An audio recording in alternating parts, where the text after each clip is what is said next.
সুপ্রিয় দর্শক আসসালামু আলাইকুম। বন্ধুরা, আপনারা কি জানেন যে কি আপনার নামে বর্তমানে কয়টা সিম চলছে? আর যদি না জেনে থাকেন তো এই ভিডিওটাকে কিন্তু আপনারা সম্পূর্ণ দেখুন। এই ভিডিওতে আপনাদের দেখাবো যে কি আপনারা কিভাবে জেনে নিতে পারবেন যে কি আপনার নামে কয়টা সিম চলছে। তো বেশি দেরি না করে চলুন আপনাদেরকে দেখে দিই। সর্বপ্রথমে আপনি গুগলে যাবেন, গুগলে যাওয়ার পর এখানটা লিখে সার্চ করবেন, ট্যাপকপ লিখে সার্চ করে নেবেন। সার্চ করার পর আপনাদের সামনে ঠিক এরকম ইন্টারফেস চলে আসবে। তো আপনারা যে উপরের সাইডটা দেখতে পাচ্ছেন এখানটা আপনারা ক্লিক করবেন। নেক্সট আপনাদের সামনে ঠিক এরকম ইন্টারফেস চলে আসবে। তো আপনারা এখানটা দেখতে পাচ্ছেন no mobile connects in your name. আপনারা চেক করে নিতে পারবেন যে আপনার নামে কয়জন কানেকশন নিয়ে রেখেছেন।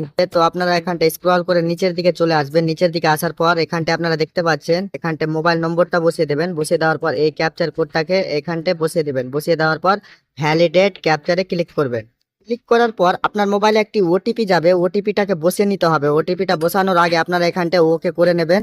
তো ওকে করার পর সেই ওটিপিটাকে এখানটা বসিয়ে নেবেন। বসিয়ে নেওয়ার পর লগ ইনে ক্লিক করবেন।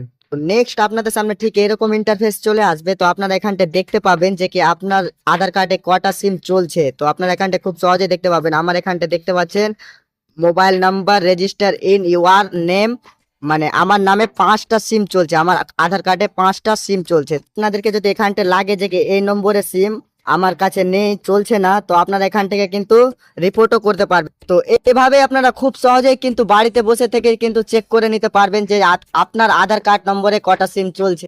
তো বন্ধুরা, আশা করছি আপনারা সকলেই বুঝে গেছেন যে কি আপনার মোবাইল থেকে কিভাবে চেক করে নিতে পারবেন যে কি আপনার নামে কটা সিম চলছে।